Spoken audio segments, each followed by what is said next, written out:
Have you ever pondered how the vast and diverse land of India was controlled by the British? It all started with a commercial venture known as the East India Company. This entity was established in the year 1600 under the auspices of a royal charter signed by none other than Queen Elizabeth I. The charter was a ticket to a world of wealth and power, a chance for the British to compete with the Dutch and Portuguese traders who had already staked their claim in the East Indies. But as the winds of fortune shifted, so did the focus of the East India Company. Drawn by the allure of India's riches, the company's attention drifted from the East Indies to the Indian subcontinent. India, a land of diverse cultures, religions, and languages, presented an enticing opportunity for trade. The East India Company began its journey in India as a mere trading entity, eager to bypass middlemen and establish direct trade routes. Little did they know, they were embarking on a path that would lead to the control of an entire nation.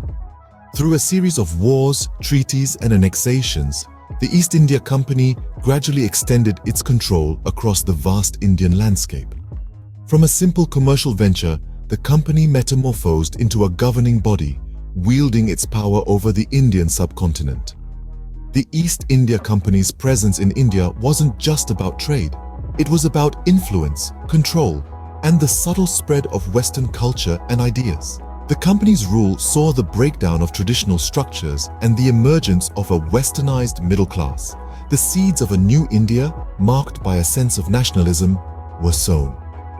The East India Company, a commercial venture, had unknowingly sown the seeds of a political empire.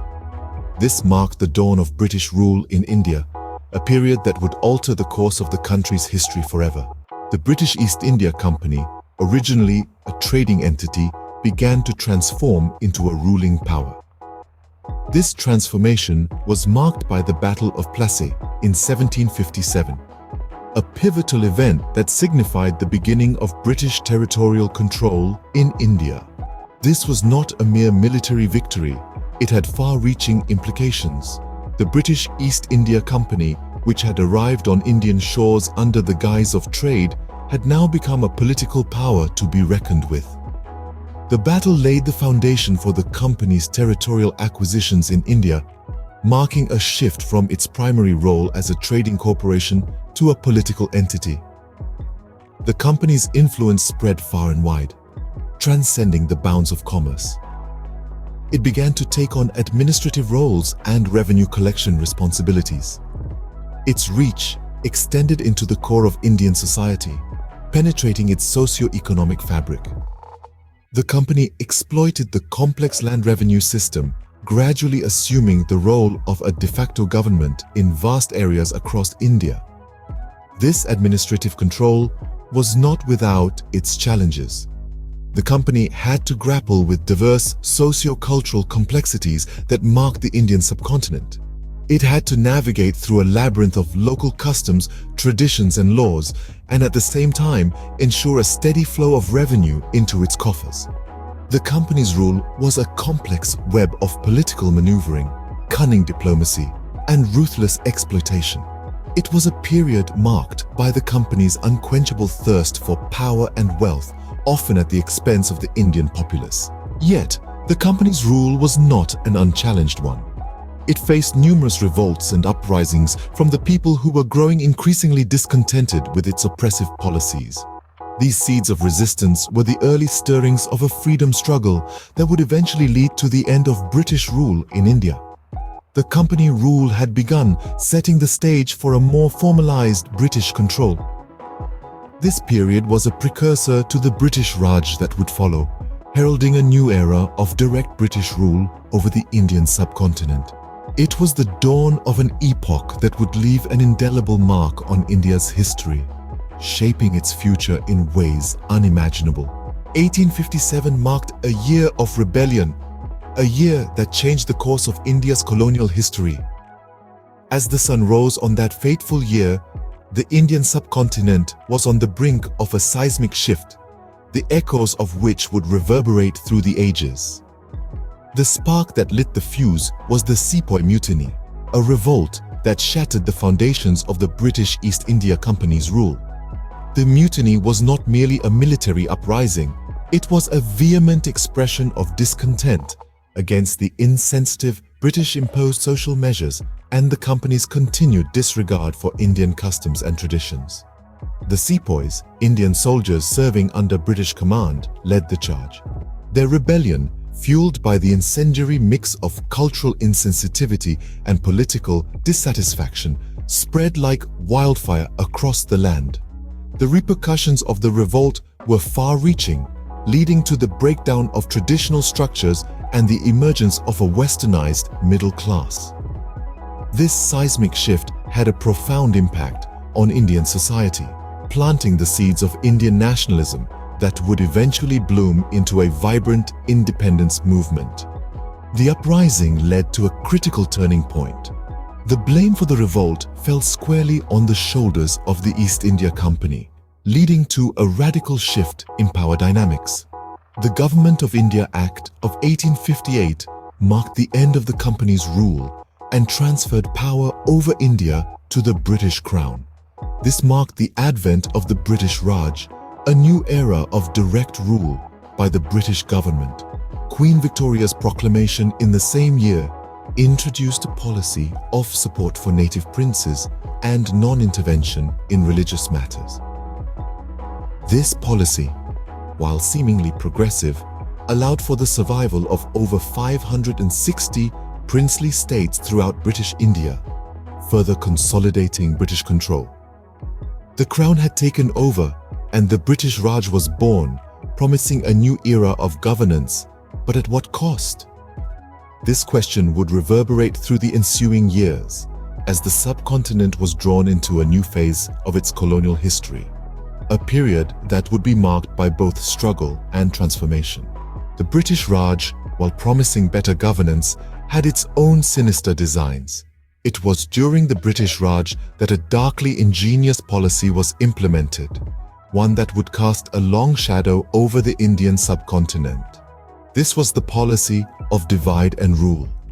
It was a policy that sought to exploit the myriad diversities of India.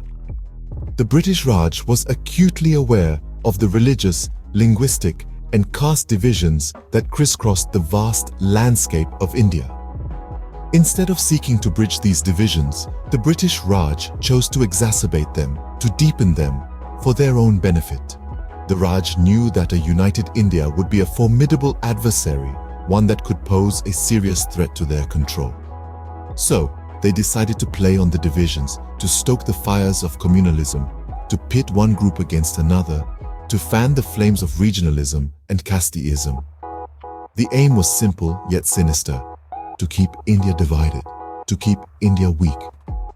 By doing so, the British Raj ensured that the focus of the Indian populace was directed towards their internal squabbles, their petty fights, their age-old animosities. This left the British Raj free to exploit the resources of India to bleed her dry without any significant opposition. But the divide and rule policy had another more insidious effect. It deepened the fault lines of Indian society. It entrenched the divisions. It sowed the seeds of animosity that would bear bitter fruit in the years to come. The divide and rule policy, a strategic masterstroke, deepened the fault lines of the Indian society. It was a policy that was designed to control, to exploit, and to divide. It was a policy that left a legacy of division and discord, a legacy that India is still grappling with today. The winds of change began to blow across India as voices of dissent grew louder. As the British Raj held a tight grip over India, a new generation of leaders emerged, stirring the hearts of millions with their courageous defiance and revolutionary ideas. Among them were three figures who would become synonymous with India's freedom struggle: Mahatma Gandhi, Subhash Chandra Bose, and Bhagat Singh. Mahatma Gandhi, often known as the father of the nation, led the charge with his philosophy of non-violence and civil disobedience. He believed in the power of peaceful protest, a strategy that would prove instrumental in India's fight for freedom. Gandhi's non-cooperation movement in the early 20th century called for a complete boycott of British goods and institutions, shaking the foundations of the Raj. On the other end of the spectrum was Subhash Chandra Bose, a fierce patriot who advocated for armed rebellion against British rule. His call to action, "Give me blood and I shall give you freedom," resonated with many Indians, particularly the youth. Bose's efforts culminated in the formation of the Indian National Army, which sought to overthrow the British by force. Bhagat Singh, another iconic figure, embodied the spirit of revolution. He was a firm believer in the power of the people and the need for a social revolution. His acts of defiance, including the bombing of the Central Legislative Assembly, sent shockwaves through the British administration and inspired countless Indians to join the freedom struggle. While these leaders had different strategies, they shared a common goal: the end of British rule in India. Their efforts were complemented by mass movements like the Civil Disobedience Movement and the Quit India Movement, both of which mobilized the Indian populace against the Raj. The freedom struggle was in full swing, challenging the might of the British Empire. The British rule, beneath its veneer of civility, was marked by a brutal crackdown on dissent. One of the most egregious examples of British cruelty was the Jallianwala Bagh massacre. It was April 13, 1919. Thousands of innocent Indians had gathered peacefully in a public garden in Amritsar, Punjab, unaware of the horror that was about to unfold. The British troops, led by General Dyer, opened fire on the unarmed crowd without any warning, killing hundreds and injuring thousands more. This heart-wrenching event served as a stark reminder of the harsh reality of British rule, shaking the Indian populace to its core. The British Raj was also marked by a ruthless suppression of the freedom struggle. One such instance was the hanging of Bhagat Singh, a charismatic young revolutionary who became the face of India's fight for independence. His daring acts of defiance against the British rule and his unwavering commitment to the cause of freedom made him a potent symbol of resistance. Yet, his life was cut short when he was hanged by the British in March 1931, a brutal act that sent waves of anger and sorrow across the nation. The Bengal famine of 1943 was another manifestation of the cruelty of the British rule.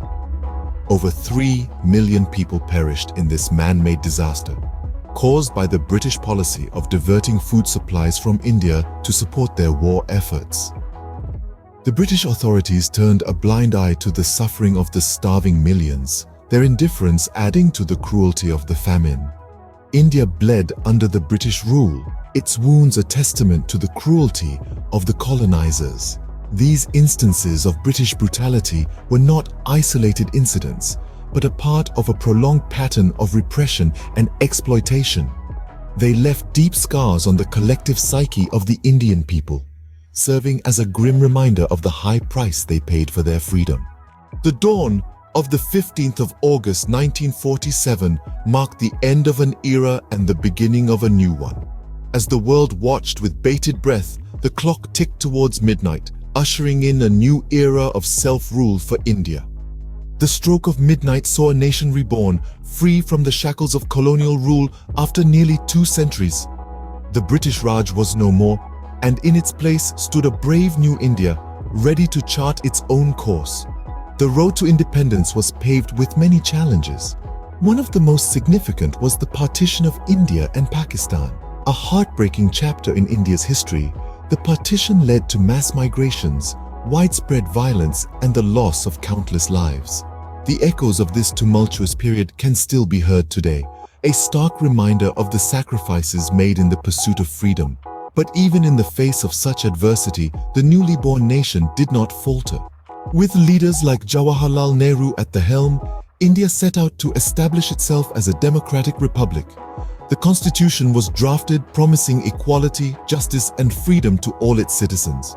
It was a monumental task, but one that India took on with determination and courage. Despite the joy of independence, the nascent nation also grappled with numerous challenges. There were economic hurdles to overcome, social inequalities to address, and the monumental task of uniting a diverse and fragmented population. But India, fueled by the spirit of resilience and unity, was ready to face these challenges head-on. The dawn of independence was not just about the end of colonial rule. It was about the birth of a nation that had fought tooth and nail for its freedom. It was about the victory of countless freedom fighters who had laid down their lives in the pursuit of one dream, a free and independent India. India had finally broken the shackles of colonial rule, stepping into a future full of challenges and promises. It was the dawn of a new era, an era of independence, of self-rule, and of a nation ready to carve out its destiny. From the ashes of colonial rule, a new India has risen, determined and resilient. A land once under the heavy boot of British imperialism has transformed itself into a global powerhouse.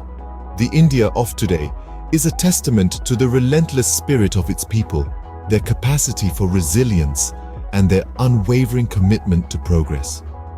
India has emerged as a leader in technology, with its vibrant startups and innovative solutions capturing global attention.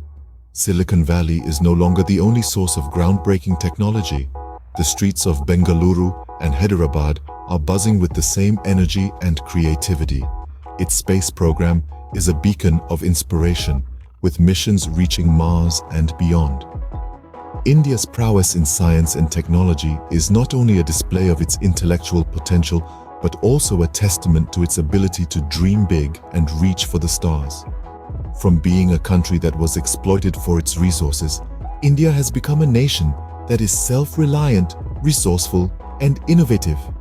It is a country that is not only meeting its own needs, but also contributing significantly to the global economy. With each passing day, India continues to break barriers, challenge norms, and redefine its place in the world. It has emerged from the shadows of its past to claim its rightful place on the global stage.